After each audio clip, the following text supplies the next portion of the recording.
Coming. Abe, I don't have time to chat. It's nice to see you, Francine. You should have called. I really don't have time to discuss whatever you think is important right now. It won't take long. Men are always thinking that their desires outrank those of everyone around them.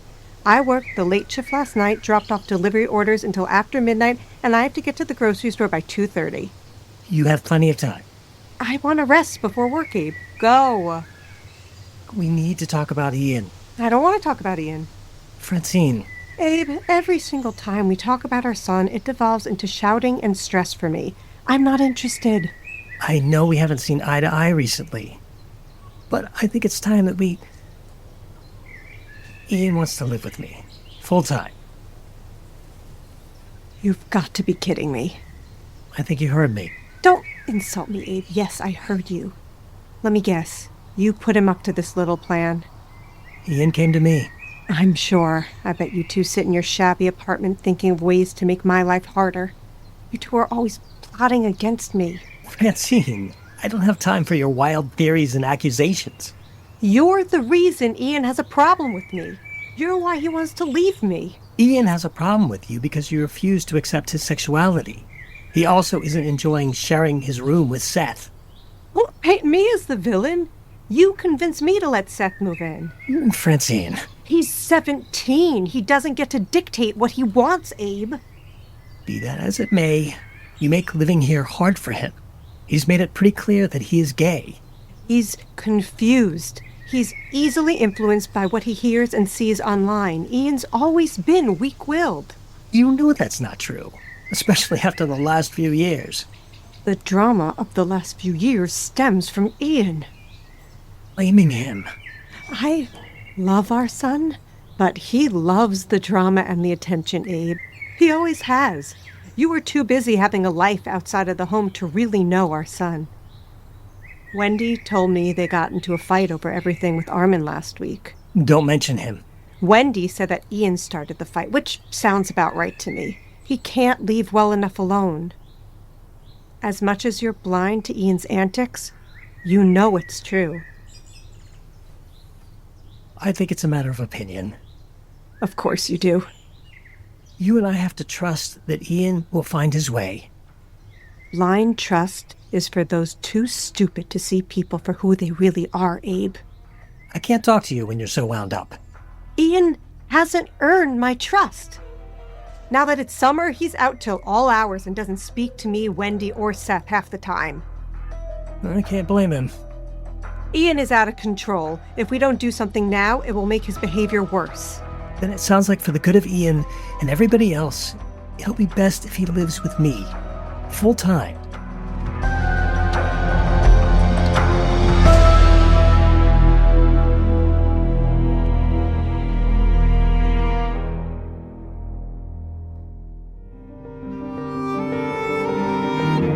Worlds Apart, created by Andrew Pemberton-Fowler.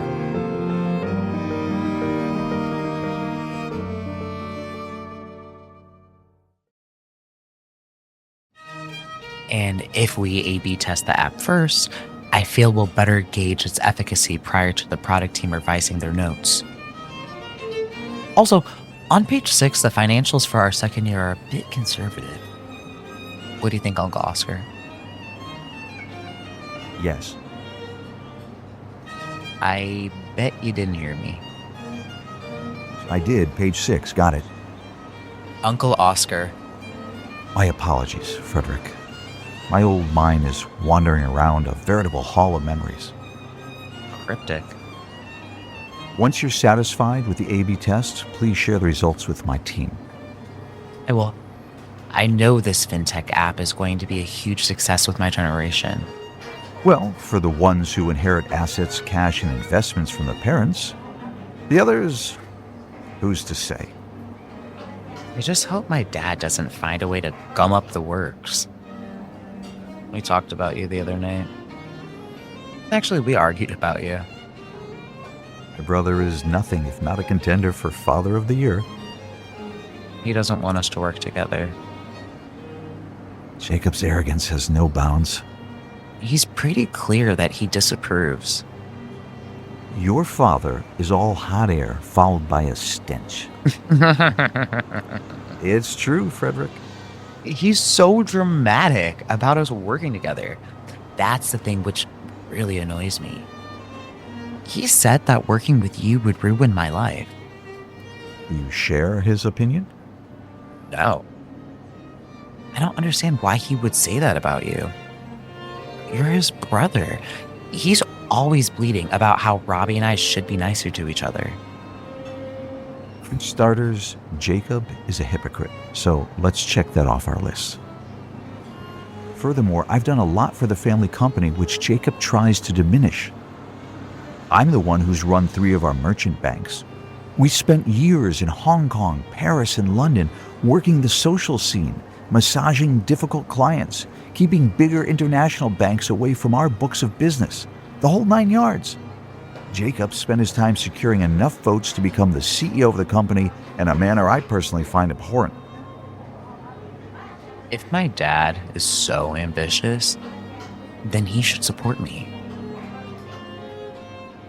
I doubt Jacob is telling you the truth when it comes to his motives. In which way? All of them. Frederick, you're on the precipice of becoming a great man, or choosing to become a clone of your father. You have the ability to reach the stars in a way no man in this family has ever had within his grasp. You don't have to puff me up. I'm not. I'd never do that, Frederick. Just know this, your father is weak and insecure. You're a better man than he is, Frederick. And if you want my opinion, that's exactly why he's trying to make you fail before you even begin. Between us, I doubt he has your best interest at heart. Just his own.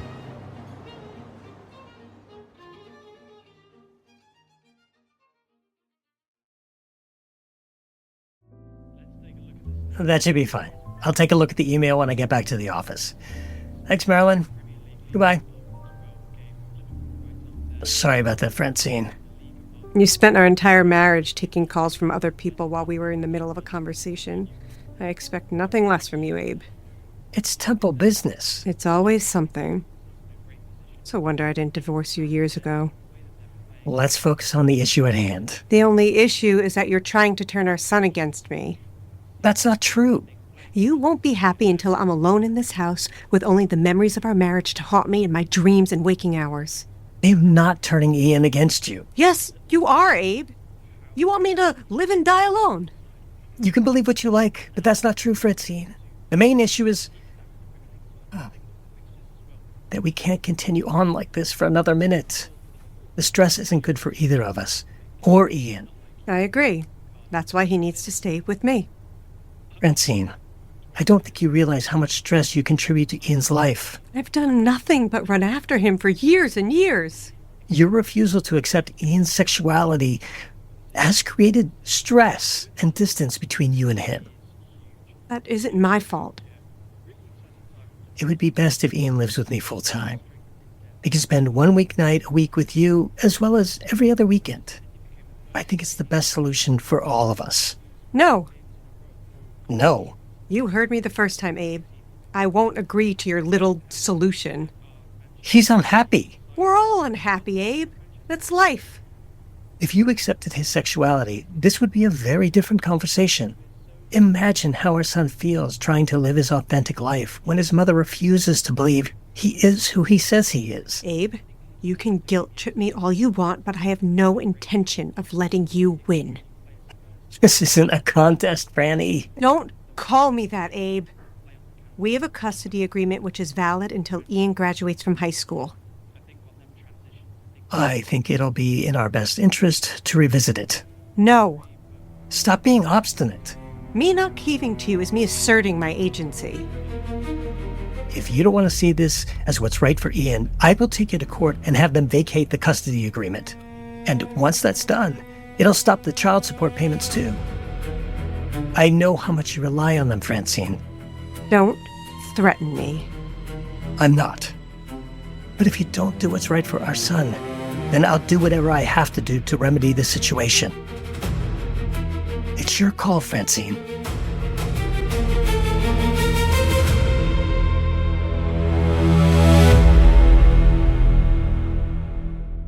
Stay tuned for the next portion of Worlds Apart. You divorced me. I was out of the labor market for 26 years raising our children and being a good housewife to you. You divorced me in the most callous way, Abe. And now you're making it sound like I'm some monster who hates our son. Never said that, Francine. You didn't have to, Abe. You've humiliated me in ways I never thought possible. To make it even worse, I don't have the skills to survive in this world because I spent nearly 3 decades being a wife and a mother. I have to drop off food for strangers and work as a cashier for our neighbors and friends just to earn a living. And now, to compound the trauma, you're trying to take away my son, drag me to court if I don't comply, and cut off what little money I get from you. You don't have a soul, Abe. Now, get out of my house. I'm only thinking of Ian. That's your excuse for everything, just like it was during our divorce. We had a lot of good years together, Francine. Not enough. The last few years have been hard on all of us. Which is why you abandoned me. I couldn't see a way through it, Francine. I stuck by you, our marriage and our children, even when it all felt like a series of mudslides were going to suffocate us. And not once did you offer relief for me. You never cared, Abe. I'm not listening to this. When Wendy had surgery 9 years ago and needed round-the-clock care while in recovery, I stayed home with her. You went off to work every day and had a life outside of these 4 walls. Someone had to earn a living. I've given up so much of my life for you, for our children. It's too late for me to get it back, Abe. And now, as the final result, you want to take Ian away from me? I can't look at you right now. I am sorry if it feels as if I've taken your feelings for granted, Francine. It was not my intention. We need to do what's best for Ian. Am I blindly supposed to believe that this is what Ian wants because you say it's what he wants, Abe? If Ian wants to change the custody agreement, then Ian's gonna have to tell me face to face. I don't think confrontations are at all effective, Francine. Oh, but ambushing me into changing a legal agreement is just fine. You're being impossible. I'm done caving to you, Abe. If you want to fight, then I'll fight you with every cent I have to my name.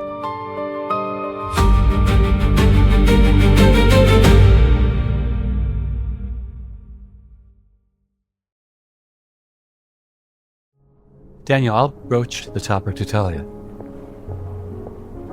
I can't speak on her behalf, but if you're confident that she has the support of the board... We need to talk. I'll call you back, Daniel. What? The way you're treating Frederick is abhorrent. By treating him, I assume you mean parenting, which is something you have no experience doing, Oscar. Ah, yes. Here's my loving baby brother. Once the truth is mentioned, he starts throwing toys out of his pram. See yourself out of my office. I have work to do. Losing our family money year after year really is a stressful enterprise, Jacob. No one ever thanks me for stabilizing the company. If we thanked everyone for doing their jobs, we wouldn't get anything done. We're stewards of a nearly 2 centuries-old legacy. Our contributions are minuscule in the grand scheme of things. Great. Fine. Goodbye, Oscar. I'm not finished. Young Frederick is ambitious. He's driven. He wants the world. You may stand in his way now, but he will achieve whatever he sets his mind to, Jacob. He has the resources and the backing to do great things with his life. Great things like dropping out of high school. He probably said that because he wants your attention. It's the same reason Robbie whines about going back to London. Your sons want you to listen to them, to see them. You have the absolute gall to come into my office and tell me how to parent my children. I made the best decision for all of us. I don't believe you. Get out, Oscar. You are not the final word in the lives of Frederick and Robbie. They're going to graduate next year, and then they'll be gone to you forever. Your little boys will do as they please, regardless of your disapproval. I'm trying to protect Frederick from making a terrible mistake. Let him try before you proclaim his desire a terrible mistake. You're just like Dad sometimes. I am nothing like Arthur Livingston. Aren't you? You order your children about, use money as a weapon, and withhold your approval until they bend to your will. It's straight out of Dad's playbook. Our father never cared about you, me, or Diane. He spent most of his life trying to turn us against each other. And it worked. Look at us, Jacob. We lived in London, just a few miles from each other, for 5 years, and you visited me twice. You never invited me into your home. Talia extended every invitation. You treat Diane like a bad smell, and, well, your contempt for me is well documented. You've always wanted me to fail, Oscar. Your main goal in life is to cause me grief. Everything isn't about you. Of course, you won't admit it. I admit nothing. The past is the past. However, the contempt you have... I don't have contempt for anybody. For me, Diane, my wife, our extended family, and it seems your sons, is disgusting. Oh, nothing to say, I see. I have spent my entire life working for this family and our company. Everything I've done has been to keep the legacy alive. I have given up so much for everyone that I don't have to explain myself to you. Correct, Jacob. You need to make peace with Frederick. He already knows how I feel. That's not enough. I can't hold his hand through every disagreement, Oscar. You should. Our father didn't love us. I'm pretty certain he didn't like us either. You can change the future by being the father Frederick and Robbie need, not the one you want them to be. I bet Frederick put you up to this little ambush. He didn't. I enjoy using my free will. I think I've hit enough nerves for today. I pray you listen before it's too late. Enjoy lording over the rest of us, Jacob.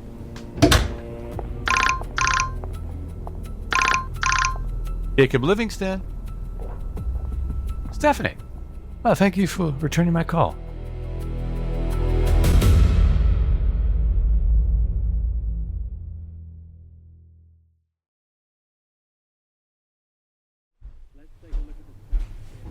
Abe, I thought you'd gone back to work. I don't want to leave things like this, Francine. You don't want to face the consequences of your actions, Abe. The guilt you feel is yours to manage. I want us, all of us, to reach a point where we have peace with each other. That's unrealistic. You and Jesse barely speak to each other. Wendy and Ian are at each other's throats half the time. You've turned Ian against me. Seth barely pulls his weight. I can't stand to be around you.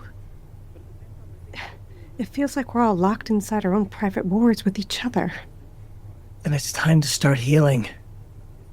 Abe, I have an 8-hour shift at the grocery store, which starts in 45 minutes. I don't have time to think about any of this today. I'm sorry for the grief I've caused you, Francine. None of this was my intention. So you say? It wasn't. If I can own my part in all of this, then you can own your part in the rift with Ian. Stop turning this against me. Ian's upset because I won't let him have his way. He's always cried to you when I've told him no. Always. This isn't about him crying to me. It's about you refusing to accept him. He's 17. His brain isn't done developing. There's still a chance he may meet a nice girl and change. I can't believe you think that that's a possibility. It is. He could build a life with a nice girl who isn't bothered by his yearnings. I refuse to listen to this again. You have to face the fact that Ian is gay and has no intention of marrying a woman. This is why he doesn't want to live with you, Francine. You're only saying that to hurt me. I'd never use our kids as a bargaining chip. I can't make Ian live with you. Got that right? However, I do know that if you refuse to accept Ian, you will regret it, Francine. I've taken enough of your time. I'll see myself out.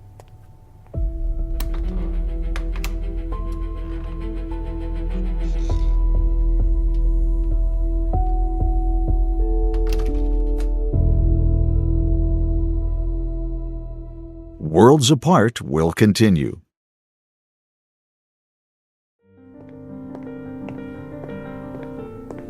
He's in here, Mrs. Kaminsky. Thank you, Lovey. I thought you died. I'm doing my summer reading. How studious of you. My dad isn't home. I came to see you. I'm alive and kicking. For now, anyway. You're usually not this morose and sullen. You sound like young Robertson. I tried to talk to my dad this morning. It was a waste of my time. What did he say to you? Nothing. He mumbled 2 words before he left for work. When Jacob pulls down the shutters, it's impossible to talk to him. I know. If he's behaving that way with you, then you must have hit a nerve with him, Frederick. I wish I could go back to London with you and live the life I'm meant to live. Soon? Soon. Like tomorrow never comes. You're thinking too short-term, Frederick. You have to play the long game with Jacob. My mom said the same thing. Your mother is correct. If you play the long game, your father can't get under your skin. Didn't have to capitulate just to keep him happy. That's exactly what you need to do, Frederick. You can call me whenever you need me. I'll always be here for you. Always. Until you're not. None of that middle-class defeatism. I believe in you, Frederick. I wish I could go back to London with you. One thing at a time. Well, this is a cozy scene. Oscar? The grand man himself has deigned to acknowledge me. I must write about this in my remembrance book. Frederick, will you leave us for a moment?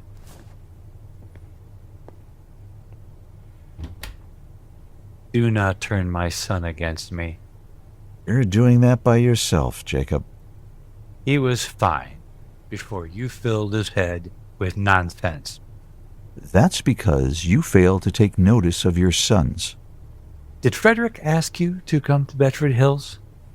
No, I came on other business. However, I'm glad I was able to be here and support him. You're never given any human being an ounce of support, Oscar. You're the most self-serving person I know. Glass houses, little brother. Your arrogance is getting in the way of your relationship with Frederick. Frederick will get over this pipe dream of his in no time. In 6 months, he'll have moved on, and no one will ever remember his startup or the fact that he wants to drop out of high school. Don't let your parental pride cloud what you've done to your family, Jacob. I haven't done anything to them. You uprooted your wife and sons from a home they loved to return to a place which is all but foreign to them. I made the best decision for all of us. You made the best decision for Jacob Martin Livingston. Go to hell, Oscar. You could have let Robbie and Frederick stay in London with me and Lady Amelia, or with Carlo and Ava. With 1 year left of school, you didn't need to uproot their lives. You wanted to uproot their lives. I guess it's the same need for control our father exerted on us, which you have inherited in spades. If anyone is like the old man, it's you. We both know that isn't true. Well, I should get back to the club. My plane is leaving for London in a few hours. Good riddance. Oscar, please stay away from my sons. I won't tell you again.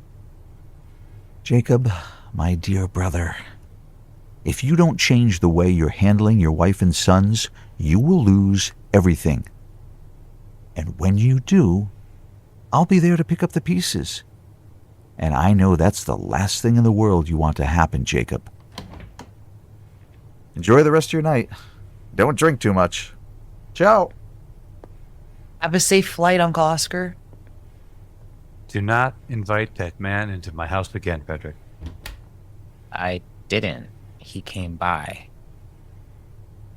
I really don't need this from you right now. I've had a long day. All your days are long. What was that? You heard me. I wish you believed in me, Dad. Not this again. Dad! You're not dropping out of high school. End of. I don't want you working with Oscar either. I'm not going to give up on my dream just because... You're 16. Everything you think of is a dream. This conversation is over. You can order me around or tell me I'm stupid, but you don't own me. Your defiance is grating, Frederick. Go upstairs. I want to be alone. That's all you want, to be alone. At least Uncle Oscar listens and cares. The man is using you, Frederick. He doesn't care about you. He doesn't love. He doesn't know how to love.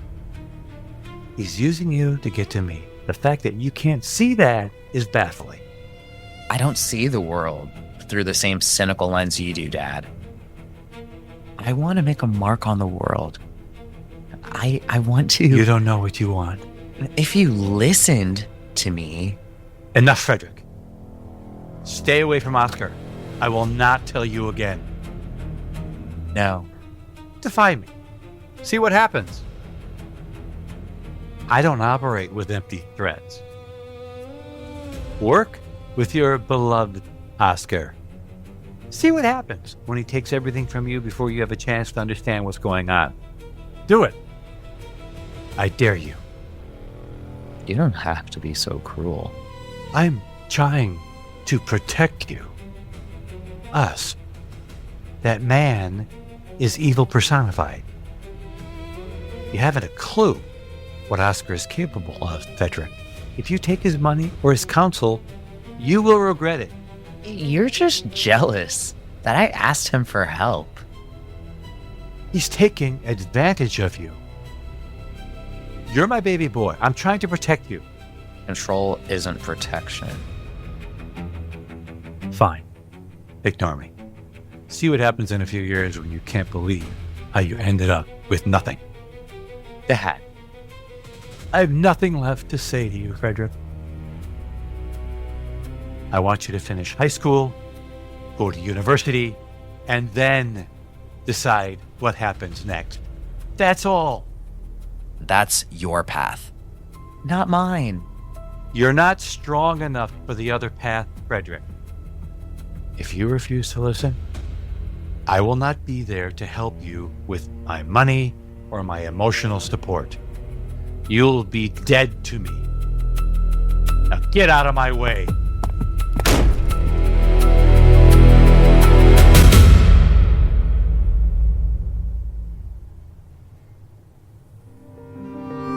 Worlds Apart is written and produced by Andrew Pemberton-Fowler, with Mara Kassin as Francine Greenfield, Chris Devlin as Abe Greenfield, Deon Griffin as Frederick Livingston, Adam Pilver as Oscar Livingston, and Jeff Gendelman as Jacob Livingston. Worlds Apart is edited by Trae Budde with post-production services provided by Junebug Post Incorporated. Worlds Apart is produced and distributed by SoapKast Productions Incorporated under the SAG-AFTRA Independent Podcast Agreement. Copyright 2026. All rights reserved. For Worlds Apart, I'm Adam Pilver. Join us again for Worlds Apart.